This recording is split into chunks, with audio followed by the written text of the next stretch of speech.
السلام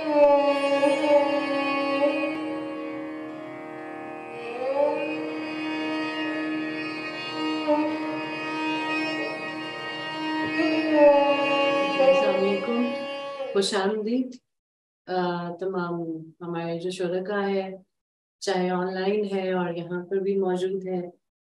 آج اردو نثر کی دوسری نشست ہے جس میں ہمارے ساتھ استاد تیمور صاحب ہے۔ یہ ملا وجی کی سبرس جو ہے اس میں سے کچھ حضرات اور انتخاب جو ہے وہ پیش کریں گے، اور اس کے علاوہ ہمارے ساتھ یہاں پر رضوان سہیل صاحب موجود ہیں، جو کہ ہمیں ایک اور جو کتاب ہے کئی چاند تھے سر آسماں، یہ بھی ایک تنقیدی کتاب ہے، ناول ہے، مطلب تھوڑا سا جس میں جائزہ لیا گیا ہے تو ہندوستان کی جی مسلم تہذیب کے بارے میں۔ تو انشاءاللہ یہ سب اس کی ڈیٹیل مزید جو ہے یہ رضوان صاحب بتائیں گے۔ اس کے بعد ہمارے ساتھ ہنا ہارون صاحبہ بھی ہے۔ خوش آمدید ہنا صاحبہ۔ اور ہنا ہارون صاحبہ ابھی جوائن کر رہی ہے، تو ہنا ہارون صاحبہ بھی اسی کتاب میں سے کچھ حضرات اور اپنا انتخاب پیش کریں گی۔ آج کی جو پہلی کتاب ہے سبرس، اس کے بارے میں جو گفتگو ہے وہ تیمور صاحب کریں گے، تو ان سے درخواست ہے کہ آپ آغاز کریں۔ ہوگا بہت شکریہ افیدہ۔ تو گفتگو جو ہے وہ تو مولوی عبدالحقی کریں گے، ہم تو سے کہتے ہیں کہ طالب علم سے بھی کمتر ہیں اردو زبان کے معاملے میں۔ تو یہ ان کی تحقیق اور انجمن ترقی اردو کے بانی اور اس کو چلاتے رہے اپنی پوری زندگی، اور اس میں جو میرے لیے ایک اعزاز کی بات ہے اور دلچسپی کی بھی بات ہے وہ یہ ہے کہ یہ میرے دادا کی لائبریری کی کتاب ہے، جو کہ مولوی عبدالحق کے بہت اچھے دوست تھے، تو یہ مجھے ہمیشہ اس حوالے سے کتاب عزیز رہی ہے۔ سبرس کتاب کا نام ہے، یعنی قصہ حسن و دل، تصنیف ملا وجی، مرتبہ مولوی عبدالحق صاحب، آنریری سیکرٹری انجمن ترقی اردو۔ تو اس میں سے بس چند صفحات ہم پڑھیں گے اس کتاب کا تعارف کرانے کے لیے، نہ کہ کتاب کو پڑھنے کے لیے اگر ہوا تو اگلی نشست میں کسی اور نشست میں، کیونکہ اس کے لیے الگ طرح کی تیاری چاہیے ہے، کیونکہ یہ دکنی اردو میں ہے جو ہم لوگ تقریباً نامانوس ہیں۔ ایک ہمارے عزیز رشتہ دار ہیں، ان سے میں نے 20 سال پہلے چند جملے سنے تھے، وہ کان میں ابھی تک ہیں، اور ایک کراچی پی ٹی وی سے ڈرامہ افشاں یا کچھ اس طرح کا ہوا تھا، اس میں ایک کردار تھا جو کہ دکنی لہجے میں بات کرتی تھی، تو اس کے لیے اتنا تھوڑے تیاری کی ضرورت ہے۔ تو مقدمے میں سے پہلے 2 صفحے پڑھوں گا اور پھر تھوڑا تھوڑا آگے سے، تو امید ہے کہ آپ نے جو ٹائم دیا ہے 20 منٹ، تو اس میں جتنا بھی ہوا اتنا پڑھ لیں گے۔ کچھ ہی دنوں پہلے تک ولی اردو شاعری کا باوا آدم مانا جاتا تھا۔ ولی دکنی جو مشہور ہیں، ہماری ٹیکسٹ بکس میں بھی آتا ہے کہ اردو کے پہلے شاعر دیوان ان کا، اور ولی سے یاد آیا اور دادا سے یاد آیا کہ میرے دادا بہت اچھا گاتے بھی تھے، سنا ہے میں نے تو سنا نہیں، اور وہ ولی کی ایک غزل بہت ان کی مشہور تھی، اس کا ایک شعر ہمیشہ سے یاد ہے۔ اور یہ کہیے کہ دکنی زبان اس میں جھلک رہی ہے، کہتے ہیں کہ ہو سکتا ہے غلط یاد ہو، جتنا یاد ہے بتا رہا ہوں۔ اے عقل کب لگ فہم سوں یکجا کرے گی خار و خس، اے عقل کب لگ فہم سوں یکجا کرے گی خار و خس، آیا ہے سیل عاشقی دیوانہ ہو دیوانہ ہو۔ تو اس غزل میں یہ ہو اس طرح کر کے ساری چلتی، دیوانہ شو مولانا کی بھی، مگر اس میں عقل اور عشق کا وہ کیا جو، اور یہ جو صبرس ہے یہ بھی اسی معاملے پر ہے، قصہ جو ہے تمثیل ہے۔ کچھ ہی دنوں پہلے تک ولی اردو شاعری کا بابا آدم مانا جاتا تھا، اور بعض کو اب بھی اس پر اصرار ہے۔ پرانی باتیں دل سے نکلتے ہی نکلتی ہیں، لیکن تحقیق سے اب یہ بات قطعی طور پر ثابت ہو گئی ہے کہ ولی سے بہت پہلے اردو کے بہت اچھے اچھے شاعر ہو گزرے ہیں۔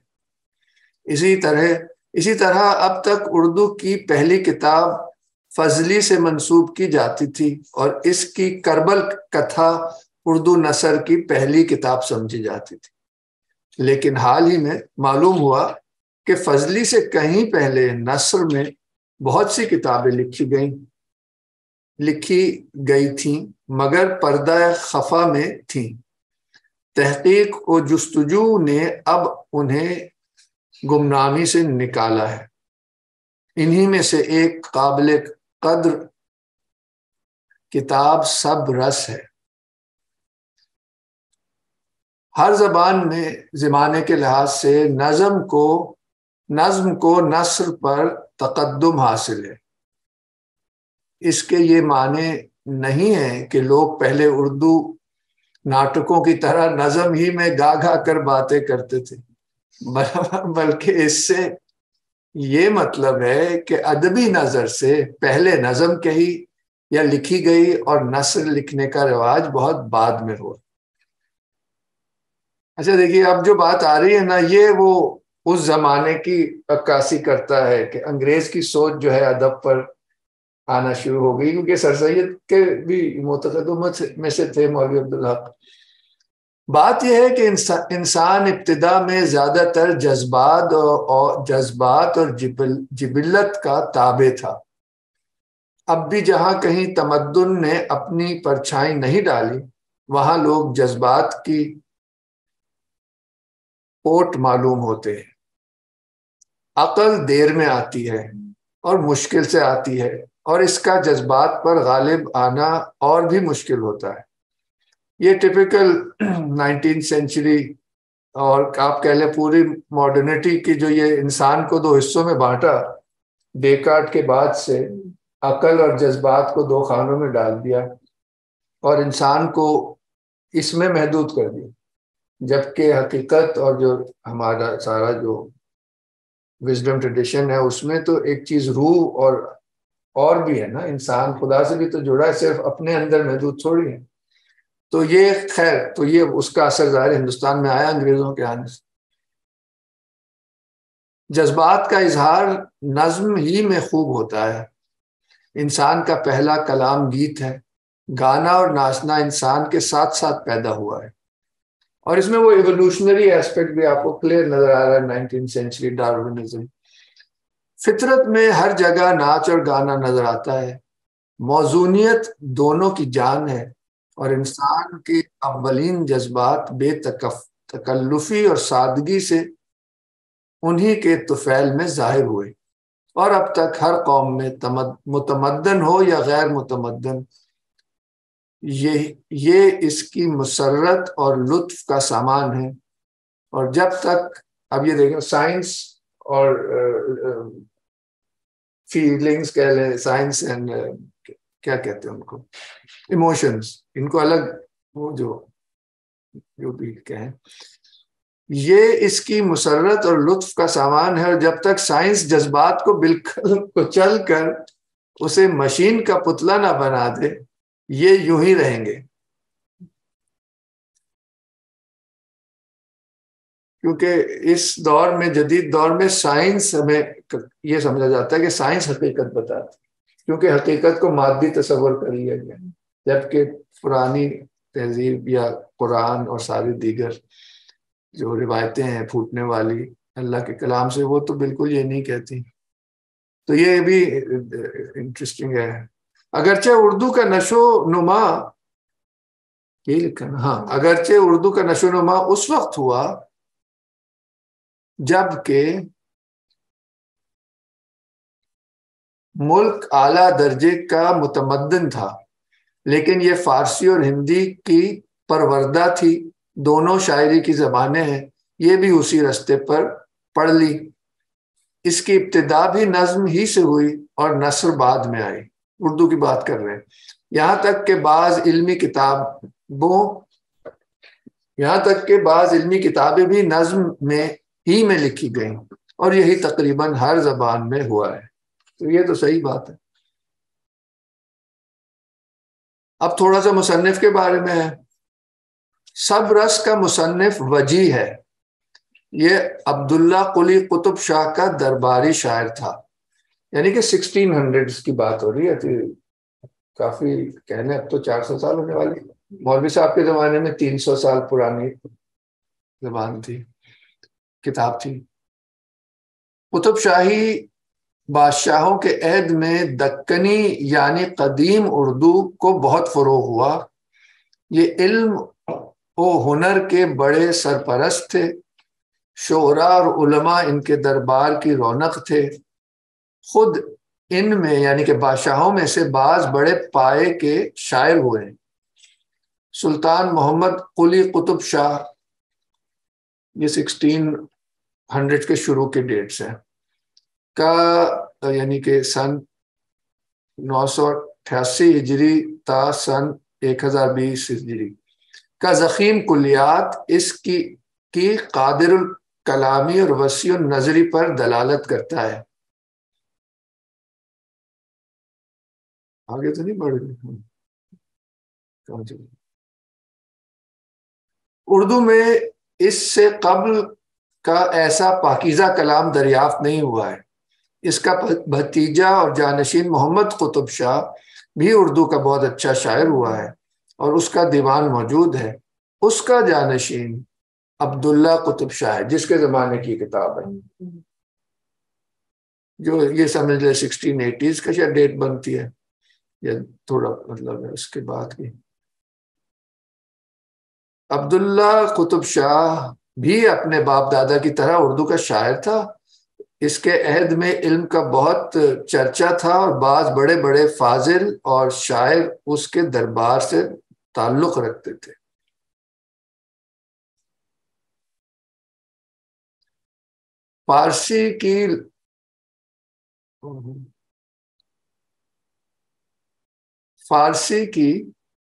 فارسی لغت کی مقبول اور مشہور کتاب برہان قاطع اسی کے عہد میں لکھی گئی۔ طب کی بعض کتابیں اسی زمانے کی تالیف ہیں۔ آج کل ویسٹ میں کافی ان کی اسٹڈی ہو رہی ہے، پورا ایک وہ سیکشن آف اسکالر ہے، academia.com پہ ملتا ہے، کیا اس میں یہ ساری کتابوں پہ آج کل لوگ یورپ میں کام کر رہے ہیں۔ اور آرکیٹیکچر بھی ان سینس ری ڈسکور ہو رہا ہے۔ پتہ نہیں کیوں اس کو بالکل نظر انداز کیا گیا، اتنا رچ رہا ہے دکن۔ ابھی کتاب آئی ہے ایک لیڈنگ جارج مشیل کی، دکنی آرکیٹیکچر۔ طب کی بعض کتابیں اسی زمانے کی تالیف ہیں اور اسی بادشاہ کے نام سے منسوب ہیں۔ ملا نظام الدین احمد نے حدیقۃ السلاطین اس کے حالات میں لکھی ہے۔ اس کے علاوہ اس عہد کے بہت سے علماء نے اپنی کتابیں اسی بادشاہ کے نام سے معنون کی ہیں، جس سے اس کی علم پروری اور علمی ذوق کا پتہ لگتا ہے۔ ملا غواسی مصنف سیف الملوک و بدیع الجمال اور ابن نشاطی مصنف پھول بن اسی کے دربار کے شاعر تھے۔ تو یہ بہت ہی کہہ لیں کہ رچ ایک زمانہ اور خطہ رہا ہے۔ اور خیر دکن کے کھانے تو ہیں مشہور، اور گانے بھی ہیں جی۔ یہ کتاب سب رس بھی وجی نے عبداللہ قطب شاہی کی فرمائش سے لکھی تھی۔ اب تھوڑی سی ہم اس کتاب کا ذائقہ ہمیں ملے گا۔ یہ ایک کوٹیشن ہے، تو ان اے سینس جو ہم چاہ رہے ہیں دونوں باتیں ہو جائیں گی، ایک اس کا کانٹیکسٹ بھی اور ایک زبان۔ تو یہ کتاب سب رس بھی وجی نے عبداللہ قطب شاہی کی فرمائش سے لکھی تھی، چنانچہ وہ خود اس کتاب کے دیباچے میں لکھتا ہے۔ اب کوٹیشن ہے: سلطان عبداللہ ذل اللہ عالم پناہ صاحب سپاہ حقیقت آگاہ دشمن پرور ثانی سکندر عاشق صاحب نظر دل کے خطرے تے باخبر صبا کے وقت بیٹھے تخت یکا یک غیب تے رمز پا کر دل میں اپنے کچھ لیا کر، وجہی نادر من کو، یعنی کہ اپنے آپ کو کہہ رہے ہیں، یعنی کہ نادر یکتا، وجی نادر من کو دریا دل گوہر سخن کو، حضور بلائے پان دیے بہت مان دیے، اور فرمائے کہ انسان کے وجود میں کچھ عشق کا بیان کرنا، اپنا نانو عیا کرنا، کچھ نشان دھرنا، وجی بہو گنی گن بھریا، تسلیم کر کر ساتھ سر پر ہاتھ دھریا۔ پورا ماحول نظر آ رہا ہے نا دربار کا۔ بہت بہت بڑا کام اندیشیا، بہت بڑی فکر کریا، بلند ہمتی کے بادل تے دانش کے میدان میں گفتاراں برسایا گفتاراں برسایا۔ مجھے ہمارے عزیز کا جو مجھے ایک جملہ یاد ہے وہ اس ٹائپ کا ہے کہ ہم اپنے گھراں کو چلیں، اور ابھی میں کر نہیں پا رہا، مجھے پریکٹس کرنی ہے۔ ایک بڑی خوبصورت ایک ٹیون بھی ہوتی ہے آخر میں ایسے ایک ہے، وہ مجھے ابھی یاد نہیں آ رہا۔ گھراں کو چلیں، ایسا پتہ نہیں کیسے ہے، میرے ابھی نہیں آ رہا، مگر اس پہ کام کریں تو اس پہ بات ہونی چاہیے، یوٹیوب پہ بھی ہوئیں گی چیزیں۔ ہاں جی، بلند ہمتی کے بادل تے دانش کے میدان میں گفتاراں برسیا، قدرت کے اسراراں برسایا، بادشاہ کے فرمائے پر چنتیا، نوی قطی بیتیا تختی، بیتیا بھی، یا اگر بیت اگر شاعری کہہ رہے تو بیتیا ہو سکتا ہے۔ ابھی اگر ٹائم ہوا تو ہم تھوڑے سے اس کے اصول بھی دیکھیں گے۔ تو بیسکلی سب سے اہم میرے نزدیک یہی تھا کہ میں آپ کو نظم ہے یا نثر ہے، ابھی اس پہ آنے والے ہیں کہ یہ جو ہے یہ رائمنگ پروز ہے، اس کا بھی بیک گراؤنڈ بتاتے ہیں مولوی عبدالحق کو، پھر آپ خود بھی پڑھ سکتے ہیں، اور اگر آج ہم وہاں تک پہنچ گئے تو وہ بھی ابھی سامنے آ جائے گا۔ یہ دونوں باتیں، یہ ہم اس کے پاس یہ 2 پیج پڑھنا چاہ رہا تھا، اب تھوڑا آگے چلتے ہیں۔ آگے یہی باتیں جو آپ کہہ رہے ہیں کہ اس کی سورس کیا ہے۔ وجی نے کہیں اس کا ذکر نہیں کیا کہ یہ قصہ اسے کہاں سے ملا۔ دیباچہ پڑھنے سے یہ صاف معلوم ہوتا ہے کہ گویا یہ اسی کی ایجاد ہے اور اسی کے دماغ کی اپج ہے، حالانکہ یہ بات نہیں ہے۔ یہ پر لطف داستان سب سے پہلے محمد یحییٰ ابن سیبک فتاحی نیشا پوری نے لکھی۔ یہ نیشا پور علاقہ خراسان کے مشاہیر میں سے، اور شاہ رخ مرزا یعنی کہ تیمور کا پوتا تھا شاہ رخ، اور 14 سینچری آئی گیس، اور شاہ رخ مرزا کے عہد میں تھے۔ انتقال کی تاریخ سن 852 ہجری ہے۔ تخلص فتاحی ہے۔ اس تخلص کے رکھنے یہ ہم اسکپ کرتے ہیں، مگر آپ سمجھ گئے نا کہ بک کی سورس ایک فارسی ہے۔ آگے کہتے ہیں، چونکہ طبیعت میں قناعت تھی اور دربار کے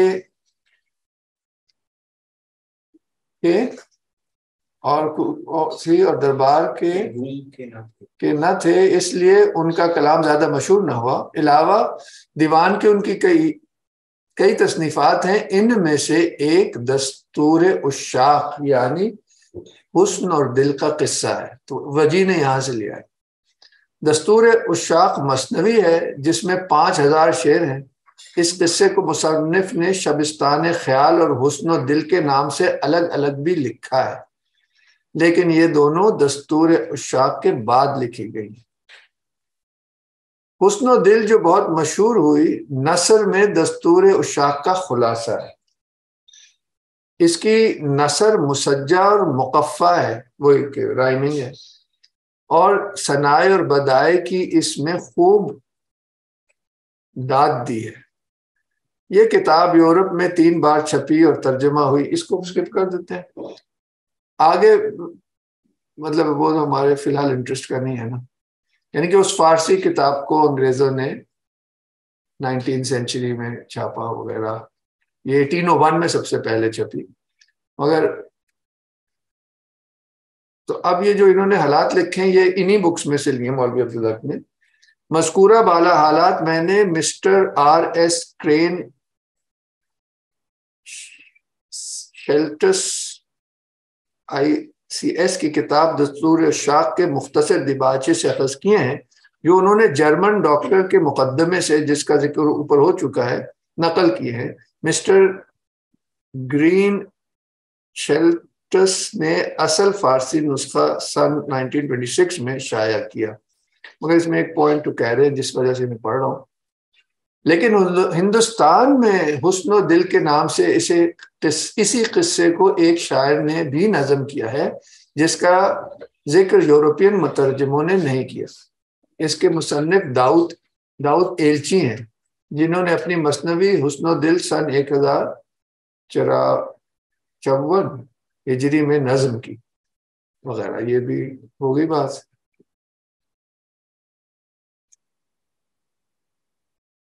ان تمام مصنفوں نے اس قصے کے بیان کرنے میں خواہ نثر میں ہو یا نظم میں مولانا فتاحی سے خوشہ چینی کی ہے.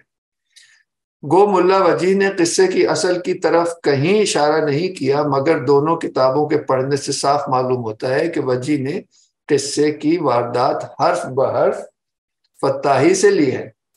اپنی طرف سے کوئی اضافہ کیا ہے تو یہ کہ جا بجا موقع بے موقع پند و مواعظت کا دفتر کھول دیا ہے. یہ مولوی صاحب پسند نہیں آیا. جس کا اصل کتاب میں نام و نشان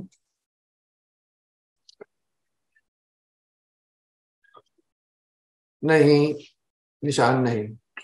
تو بس آگے میں اب کیونکہ ٹائم ختم ہو رہا ہے تو آگے بس یہ کہتے ہیں کہ مجھے لگتا ہی ہے کہ انہوں نے یہ نثر والے میں سے لیا ہے، کیونکہ نظم زیادہ طویل ہے تو بہت سی ڈیٹیلز نہیں ہیں. تو یہ بڑا انٹرسٹنگ ہے، مگر اس کو ہم پھر اسکپ کر لیں. ہاں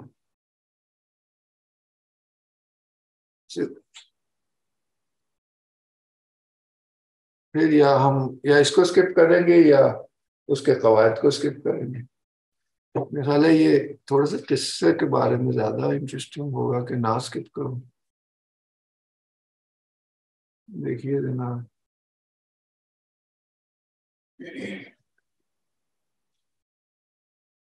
چلیں یہ 2 پیج پڑھ کے پھر ہم ختم کرتے ہیں.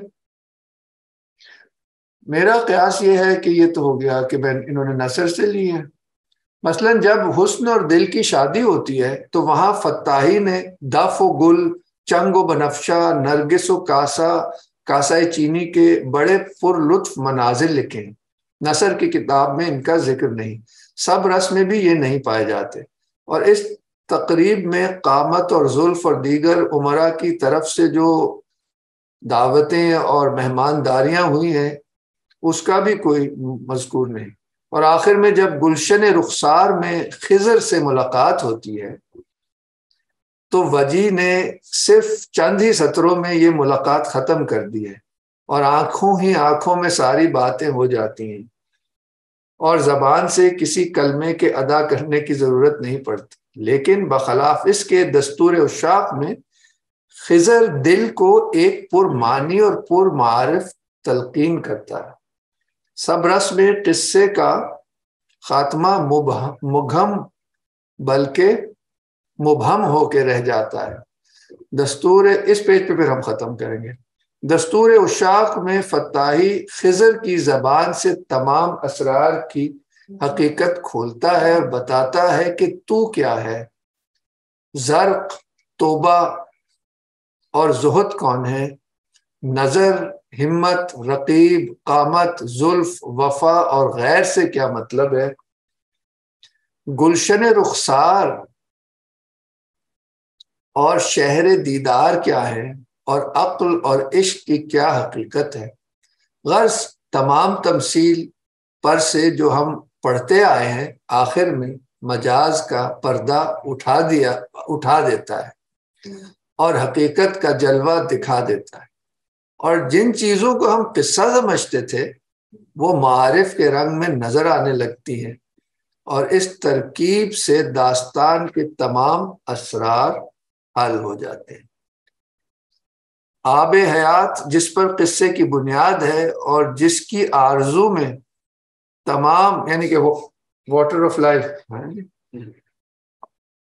اور جس کی آرزو میں تمام فتنے اور فساد برپا ہوتے ہیں اور طرح طرح کی آفتیں نازل ہوتی ہیں، وہ سب رس میں آخر تک مبہم سا رہتا ہے، اور تمثیل کسی قدر ناقص اور تشنہ رہ جاتی ہے۔ دستور اشراق میں خضر نے اس گتھی کو بھی سلجھایا ہے اور تمثیل کی تکمیل کر دی ہے، اگرچہ شروع میں ایک جگہ وہ آب حیات کے متعلق یہ کہتا ہے: بکف آب کن از عین شریعت کہ ان است آب حیوان در حقیقت، وہ شریعت کو کہہ رہے ہیں ادھر۔ لیکن فتاحی نے گلشن رخسار میں سر چشمہ فم کی نشاندہی کی ہے۔ آپ سمجھ رہے ہیں، چہرے کا باغ اور منہ کو فم کہتے ہیں، لیکن فتاحی نے گلشن رخسار میں سر چشمہ فم کی نشاندہی کی ہے کہ یہاں سے آب حیات ملتا ہے، اور اس چشمے پر جو سبزہ اگا ہوا ہے اسے خضر سے تعبیر کہا ہے، اور فم یعنی منہ ہی وہ جگہ ہے جہاں سخن پایا جاتا ہے، اور یہ سخن آب حیات ہے۔ وجی نے بھی منہ ہی کو آب حیات کا چشمہ بتایا ہے، چنانچہ وہ لکھتا ہے: تماشا دیکھتے دیکھتے رخسار کے گلزار میں آئے، دہن آب حیات کا چشمہ پائے۔ یہ بالکل climax, and of the story ہے۔ ہمت نے بھی یہی پتا دیا تھا، ایک کردار ہے ہمت جو بتاتے، مگر فتاحی نے اسے زیادہ صاف کر دیا ہے۔ وہ دہن کو چشمہ اور سخن کو آب حیات بتاتا ہے، اور پھر اس کی تعریف میں یوں نغمہ زن ہوتا ہے۔ یہ فارسی میں ہے، کوشش کرتا ہوں یہاں پھر ختم کرتے ہیں۔ سخن روح اللہ پاکست در اسم، زحق القائے او با مریم جسم، سخن دریست از دریائے اعظم، سخن نوریست در مشکات آدم، کہ آدم کے طاق میں سخن نور ہے۔ سخن علم لدنی را نشان است کہ از تعلیم علمہ البیان است، سخن اب آب حیات است از کرامت کہ زو زند است تا روز قیامت۔ اب اس کتاب سبرس کو حسن و دل کا فرزند ہونا سزاوار ہے، جس پر قصے کا خاتمہ ہے۔ اگر ٹائم قصے کا جو خلاصہ ہے یہیں تک پڑھنے کا ارادہ تھا میرا، 4-5 لائن یہ پھر کارنگ جو ہے ہمارے گروپ میں موجود ہے، وہ پڑھ دیں، وہ اپنا اس کو جائیں اسی یہاں سے۔ اس کو اصل مقصد یہ تھا کہ آج کا کہ کتابوں سے ایک طرح کا تعارف کرانا، اور پھر ان کتابوں کے کئی سو صفحات ہیں، ان کتابوں کو آپ جا کے پڑھیے، اور بلکہ ایسا بھی ہو سکتا ہے کہ ہم اگلی کلاس میں اس کا جو ہے جتنا کتاب پڑھا جائے یا اس کا خلاصہ ہے اس کو ہم ڈسکس کریں اور اپنی اپنی فائنڈنگز لے کے آئیں کہ کیسا ایکسپیرینس رہا۔ اب ہمارے ساتھ رضوان سہیل صاحب ہیں یہاں پر موجود، اور اب ہم اگلی کتاب کی طرف بڑھتے ہیں۔ جو ہے اس کتاب کا عنوان ہے چاند تھے سر آسمان۔ وہ کہاں رکھی ہے؟ نہیں، ادھر اس میں ہے گوگل میں۔ اچھا اس کے تھرو کرنا ہے، اچھا پھر تو ٹھیک۔ سب سے پہلے تو میں تھوڑا سا جو اس کے کتاب کے مصنف ہیں شمس الرحمان فاروقی صاحب، میں کچھ بہت زیادہ تو نہیں جانتا ان کے بارے میں، بس یہ ہے کہ ایک ان کی کتاب پہلے میری نظر سے گزری تھی، وہ میر کی شاعری پہ تھی، شعر شورانگیز، اور ان کی جو خاص جو ان کا انٹرسٹ ہے وہ مسلم تہذیب پہ ہے، انگریزوں کے آنے کے بعد یا اس دور میں ہے، 18ویں اور 19ویں صدی میں. اور اس کے علاوہ مجھے یہ بھی پتہ ہے کہ انہوں نے اردو داستانوں پہ بہت زیادہ کام کیا ہے انہیں، اور محقق بھی ہیں اور نقاد ہیں بہت اچھے. اور یہ والی کتاب ان کا ایک ناول ہے جو ایک بہت اعلیٰ درجے کا تخلیقی کام ہے، اور اس میں بھی ہے تو تخلیقی لیکن اس کے ساتھ ساتھ تحقیقی بھی نظر آتا ہے. اس کی وجہ یہ کہ اس میں انہوں نے بہت ارکریزی سے بہت سے اس دور کے مخطوطات اور ایک جو ہے اس دور میں جو بھی سورسز تھے ان کو اکٹھا کر کے تو پھر اس کو ترتیب دیا ہے. تو اس میں جو میں شروع میں ایک تعارف کے لیے ایک چھوٹا سا ایک پڑھ رہا ہوں اس میں سے ایک پیراگراف. اچھا، یہ شروع میں ایک میں نے صرف اس کے بیک گراؤنڈ کو ظاہر کرنے کے لیے ایک پیراگراف وہ سلیکٹ کیا ہے. تو یہ جو کتاب ہے بیسیکلی اس میں جو مرکزی کردار ہے وہ وزیر بیگم ہے. کیونکہ میں نے ابھی اس کو پڑھ رہا ہوں، ابھی کمپلیٹ تو نہیں پڑھی تو پوری سٹوری تو میں نہیں بتا سکوں گا، لیکن جہاں تک ابھی میں نے نصف کتاب پڑھی ہے تو اس میں وزیر بیگم کی ہی کہانی ہے. تو اس کا ایک تھوڑا سا بیک گراؤنڈ ہے. وسیم جعفر ہیں جو یہ وزیر بیگم کی ہی اولاد میں سے آگے مطلب 20ویں صدی میں ہیں، تو وہ اپنی فیملی ہسٹری کو ڈسکور کر رہے ہیں. تو ان کی زبان سے یہ ایک ہے. وسیم جعفر خود سے پوچھتے تھے کہ کیا سیاسی وجوہ سے قطع نظر بھی نئے ہندوستان کے عروج میں ان لوگوں کا زوال لازمی تھا. یہ ان لوگوں سے مراد ہے جو روایتی خاندان تھے ہندوستان کے، مسلمان خاندان. اور اب ہم ان لوگوں سے جتنی دوری پر ہیں وہاں سے یہ لوگ کیسے نظر آتے ہیں؟ آج ان کی شبیہوں پر ماضی کی سیاہ دھند ہے یا تمنا کی گلابی دھند ہے؟ یہ لوگ اپنے بارے میں کیا سوچتے تھے، وہ خود کو کیا سمجھتے تھے اور اپنے عہد کو کس روشنی میں دیکھتے تھے؟ کیا انہیں کچھ اندیشہ یا تصور تھا کہ ان کی تہذیب کی ردا اس طرح پارا پارا ہونے والی ہے کہ ان کا نظام اقدار جلتے ہوئے ملک کا گاڑھا دھواں بن کر سمندر میں تحلیل ہو جائے گا، اور اس سے جو انقطاع پیدا ہوگا اس کی خلیج میں حافظ زائل ہو جائیں گے اور یادیں گم ہو جائیں گی؟ تو یہ مجھے بہت اچھا لگا تھا پڑھ کے. اس میں جو ناول لکھنے کی وجہ ہے میرا خیال ہے وہ بھی اسی میں ہے کہ وہ جو ایک روایتی اقدار کا جو ایک نظام تھا انگریزوں کے آنے سے پہلے، وہ کس طرح سے جو ہے وہ ختم ہوا، پارا پارا ہوا، اور اس پروسیس کو اس میں ایک وزیر بیگم کے کردار کے ذریعے اس کو واضح کیا گیا ہے. اب جو میں کیونکہ ناول کافی ذہین ہے اور اس کو میں یہ نہیں کہوں گا کہ بہت آسان ہے، اس میں کردار بھی بہت سارے ہیں اور اس میں زمانہ بھی جو ہے وہ لمبا عرصہ ہے جس کو اس میں مقید کیا گیا ہے. تو اس کو پڑھنے کے لیے تھوڑا سا صبر، انتظار وہ چاہیے ہوگا.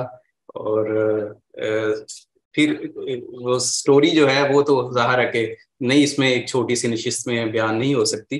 میں اس میں اس جگہ پہ جا رہا ہوں جہاں پہ کیونکہ شمس الرحمان فاروقی بھی شاعر خود بھی تھے اور نقاد تھے، تو میں وہاں پہ جا رہا ہوں جہاں پہ غالب جو ہیں وہ موجود ہیں اس ناول میں.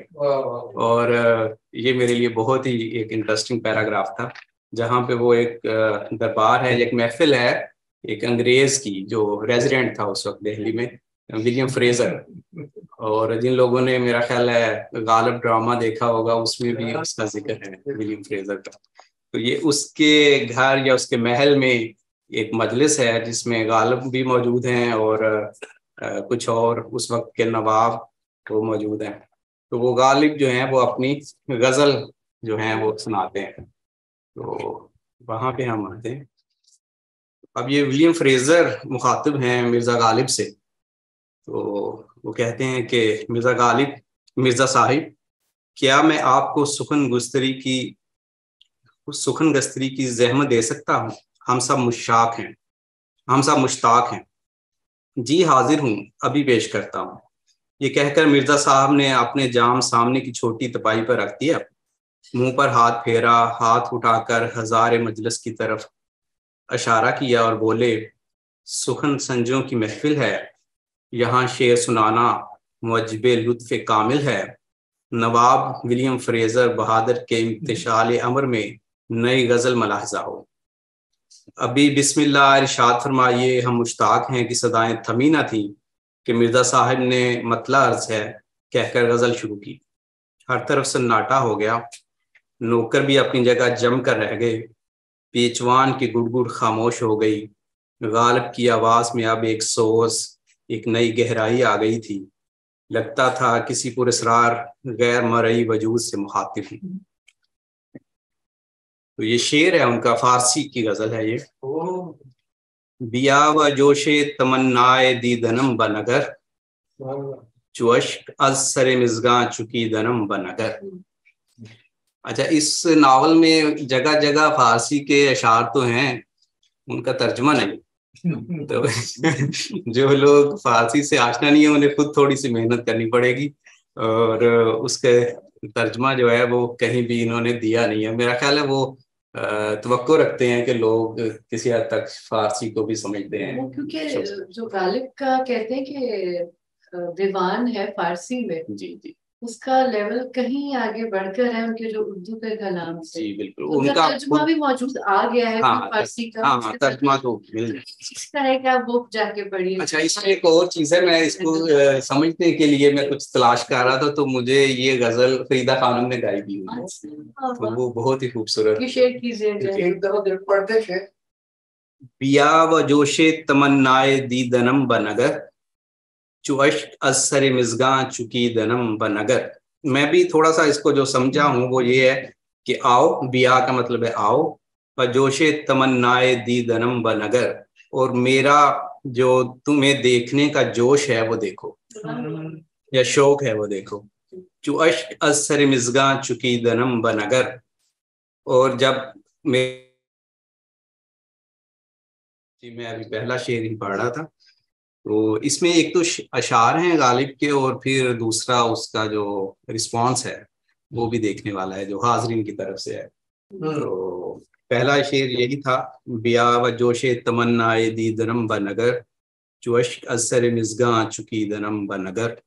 اس کا ترجمہ آپ پڑھ رہے تھے تو جی، اچھا، ترجمہ یہ ہے کہ جو میں سمجھا ہوں، ہو سکتا ہے کچھ غلط بھی ہو، کہ بیا آؤ و جوش تمنائے دیدنم بنگر، آؤ اور میرے دید کے جوش کی تمنا کو دیکھو، چوش از سر مزگاں چکی دنم بنگر، جب میرے آنسو مزگاں سے یا آنکھوں سے بہ رہے ہیں تو وہ دیکھو، پلکوں سے۔ واہ واہ، خوب خوب کی آوازوں کے اوپر سیف الدین حیدر کی آواز آئی، اللہ اللہ، کیا مطلع فرمایا ہے، اشک از سر مزگاں چکی دنم بنگر، دوبارہ عطا ہو، میزا نوشا بار دگر زحمت کنیت واللہ درست گفتید۔ فریزر نے اپنی جگہ سے اٹھ کر کہا، یعنی اس میں انگریز جو ریزیڈنٹ ہیں وہ بھی فارسی۔ سیمی صاحبہ کو آواز نہیں آ رہی، ہنا صاحبہ، مانوس صاحبہ، اگر آپ لوگوں کو بھی نہیں آپ آ رہی کیا؟ نہیں، مجھے تو آ رہی ہے افیرہ، مجھے تو بالکل ٹھیک آ رہی ہے۔ آ رہی ہے، اچھا، میرے ان کی طرف مسئلہ۔ جی ٹھیک ہے،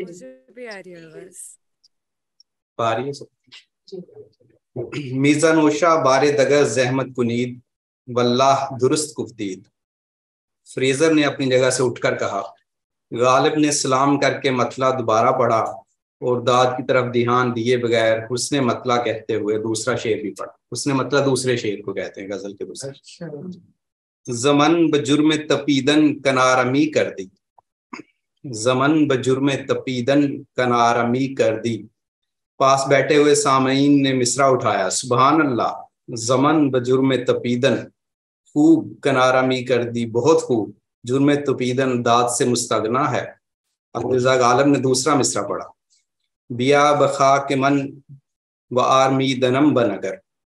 اچھا، اس شعر کا مطلب اس پہ تو نہیں لکھا، میں جو سمجھا وہ یہ ہے کہ تم نے میرے جرم تپیدن، یعنی میرے